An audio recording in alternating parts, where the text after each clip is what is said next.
Dunia internasional tak bisa menutup mata bahwa invasi Rusia Ukraina merupakan serangan terbesar di Eropa sejak Perang Dunia Kedua. Pemerintah Indonesia pun tak tinggal diam dan berupaya menyerukan jalan damai guna mengatasi konflik antara kedua negara tersebut yang berpotensi memberikan dampak langsung bagi pemulihan ekonomi dalam negeri. Sebulan terakhir ini, negara-negara barat termasuk Organisasi Pertahanan Atlantik Utara atau NATO melaporkan tentang potensi serangan Rusia ke Ukraina. Agresi Rusia disebut akhirnya menjadi kenyataan. Kementerian Pertahanan Rusia juga baru saja mengumumkan bahwa pihaknya telah menghancurkan pangkalan udara militer Ukraina. Serangan tersebut terjadi beberapa jam setelah Presiden Rusia Vladimir Putin mengumumkan operasi militer di Ukraina. Pemerintah Indonesia secara tegas mengatakan sejumlah hal terkait dengan serangan militer yang ada di Ukraina.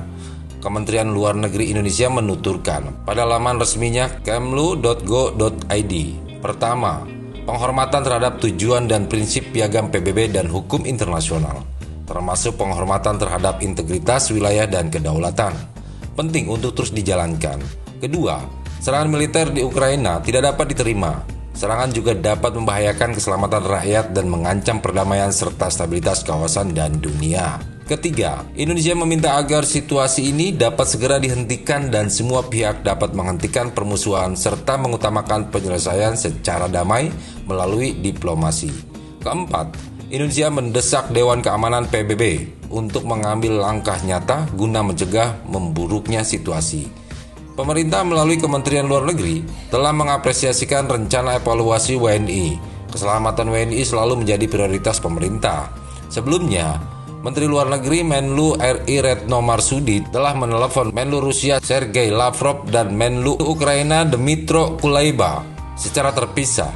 Menlu Retno membicarakan berbagai isu termasuk perdamaian kedua negara menyusul ketegangan yang telah berlangsung. Retno juga menyampaikan pesan perdamaian kepada kedua Menlu. Retno menegaskan, keduanya dapat menahan diri dari situasi yang tengah berkembang dan memberikan kesempatan bagi dialog dan diplomasi untuk bekerja dalam situasi sulit ini. Dirinya mengatakan, semua negara bertanggung jawab untuk menyampaikan pesan perdamaian, sebab konflik tidak ada manfaatnya dan energi dunia saat ini harus diarahkan untuk mengatasi pandemi dan pemulihan ekonomi dunia. Pada kesempatan berbeda, pakar hubungan internasional Universitas Padjadjaran, Tuku Rejasya mengatakan, Indonesia harus bisa menjadi negara yang berdiri di tengah Rusia dan Ukraina, yang kaya akan ide-ide untuk mengakhiri peperangan antara Rusia dengan Ukraina. Apalagi Indonesia memiliki hubungan kedekatan baik dengan Ukraina dan Rusia. Kedekatan tersebut terbentuk baik kaitannya dengan hubungan perdagangan hingga investasi. Dirinya juga mengatakan, perang antara Rusia dan Ukraina juga akan berdampak pada aliran pergerakan manusia di Ukraina dan sekitarnya. Dalam akun Twitternya, Presiden Joko Widodo atau Jokowi akhirnya angkat bicara mengenai konflik yang terjadi antara Rusia dengan Ukraina. Jokowi pun merespon agar Rusia dan Ukraina agar menghentikan pertikaian antara keduanya. Stop perang. Jokowi mengatakan bahwa perang dapat berdampak kepada seluruh umat manusia, bahkan bisa menyengsarakan. Selain itu, Jokowi juga mengatakan perang itu menyengsarakan umat manusia dan membahayakan dunia. Pemerintah Indonesia terus mengambil peran dengan menghimbau kedua belah pihak agar segera mengakhiri konflik.